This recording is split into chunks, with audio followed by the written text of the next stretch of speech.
Hi guys, what's up? And welcome back to my channel. I have missed talking to you guys like this, like a proper sit down video. And let's talk pageants today.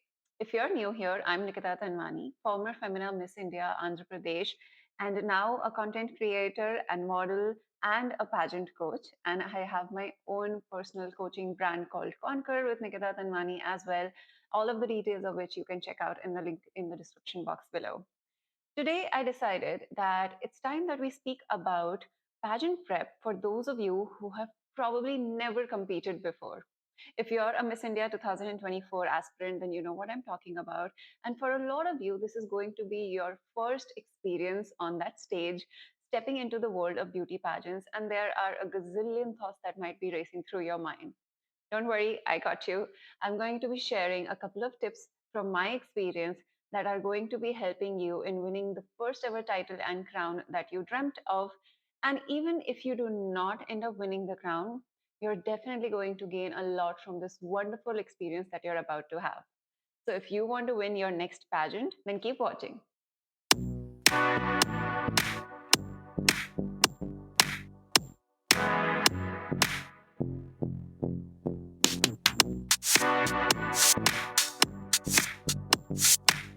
The first tip that you should keep in mind is to set realistic goals.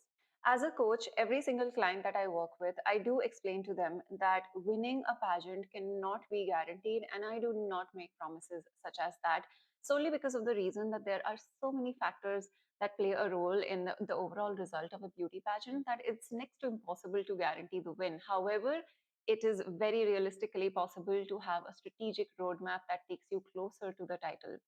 Now, if it's your first time competing in a pageant, I suggest that you make realistic goals in order to have a sense of accomplishment, even if you didn't end up winning. Because the common scenario in beauty pageants is that girls compete several times, and a lot of the contestants that will be competing alongside you would have been in the field of pageants for the last couple of years, would have probably gotten trained and groomed at a pageant grooming institute such as Conquer or any other school for that matter, and they would have a lot more confidence and experience, and they would just be a lot more assured, and that happens, and that's completely fine.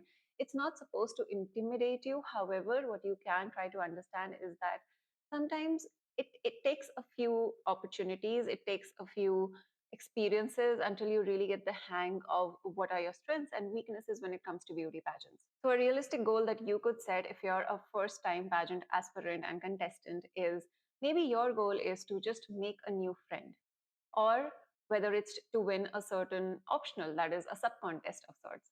Maybe you just want to win a subtitle and that's your goal for the first experience. Or your goal is to make it till top 10. And then you can always go back the next year and try to move ahead and further get to top 5 and maybe even win the whole game. This way, even if you don't walk away with the title, you will not be disappointed and shattered, and you would still feel a sense of accomplishment, which, trust me, is pretty good for your first time. My second tip for you is to invest properly. This means that invest in a good pair of heels. This is absolutely crucial. I like to compare this that if you're trying to become an artist, you would invest in proper paintbrushes. A makeup artist similarly would invest in a good set of cosmetic products and makeup brushes again. And similarly, for a pageant aspirant, it's her heels. I worship my heels. And so invest in a good pair. This is not one of those aspects where you want to cut corners and you want to compromise on the quality of the investment that you're making, because trust me, the quality of your heels will lead to so much more comfort when you're actually competing and walking down the ramp. Because if your heels are not comfortable, if they are prone to breaking and they can give up on you any day now, then you would constantly have that stress at the back of your mind. And that's the last thing you want on your mind as a pageant contestant. Besides heels, there's also hair and makeup. And if you're a first time contestant, chances are that you aren't very adept with your hair and makeup skills just yet.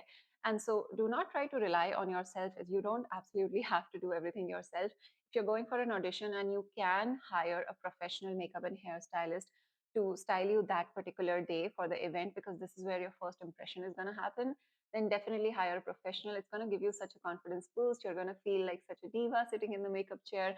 It's a great experience altogether, and it's definitely going to improve your chances of going further ahead in the competition, because pageantry is one of those places where how you look, your hair, makeup, all of that put together plays a huge role in the impression that you create on the panelists.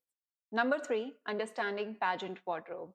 A lot of us, when we're competing in pageants for the first time, we don't really have a pretty good idea of what kind of outfits you're supposed to wear when you're in a beauty pageant, which is very different from the kind of outfits you wear whether you go to work or if you're a teacher or if you're a work from home professional. And so it takes a while. How you can understand what might suit the occasions and the events that you have in your pageant schedule is to research on the previous contestants and even the previous winners, go down and scroll through their social media, stalk them as much as you can. And a lot of the contestants also have lookbooks on their Instagram highlights a lot of the times, or maybe they've posted looks on their TikToks. Definitely go and check those out, and you'll get a pretty good idea of what event would require what kind of outfit. It also doesn't hurt to get in touch with the pageant director or someone from the talent team who can better explain to you what kind of wardrobe items you should be carrying if this is your first time. Number four, upskill. This means, first of all, develop a new talent because talent seems to be a very common segment in most pageants across the world.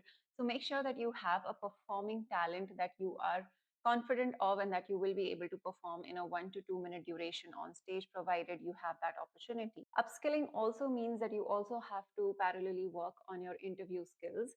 You also have to start practicing your ramp walk. These are obvious aspects of beauty pageants and you must practice because practice is what the winner is right now doing, and it will lead to a lot more confidence, and especially because you don't have the advantage of more experience already or having known what judges are looking for, probably because this is your first time. Then practice is all you have on your hand. Make sure you're giving it a lot of hours. Beauty pageants, just like any other sports competition, is quite competitive, and it's no easy feat to win a pageant.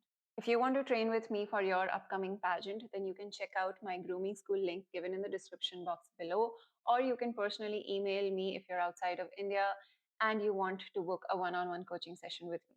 My very last tip for first time pageant contestants is have confidence. Confidence is extremely crucial and can, in fact, overpower the lack of performance when you don't have a lot of pageant experience.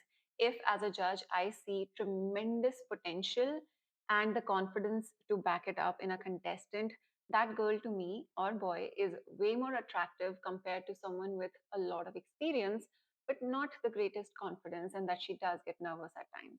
To build up your confidence, make sure you're doing mock interviews with your friends and family. Make sure that you practice walking. And once you can do that in front of people that you are very familiar with, you are going to have such an easier time on stage. You could also start shooting yourself or start getting test shoots done with photographers around you in your neighborhood or your city and ask if they are willing to collaborate with you or just actually do your photo shoot for money.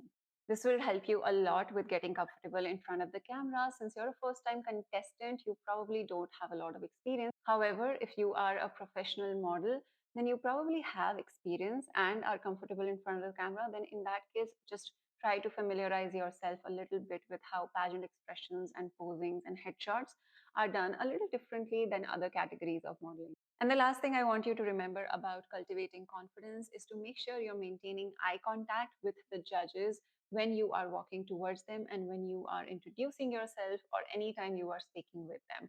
Eye contact is a great way to establish how confident you are. So those were my 5 tips for first time pageant contestants. I hope you guys found this video helpful. If you have any additional tips that you would want to share with fellow contestants, then please do so in the comment section below. I love building this interactive community where everyone helps one another. And do let me know what other pageant topics you want me to talk about, because now I'm back in my new setup and I can finally sit down and do this a lot more often with you guys. Thank you so much for being patient with me, for sticking with me throughout my YouTube journey on this channel. And I look forward to seeing you again in the next video. Bye bye.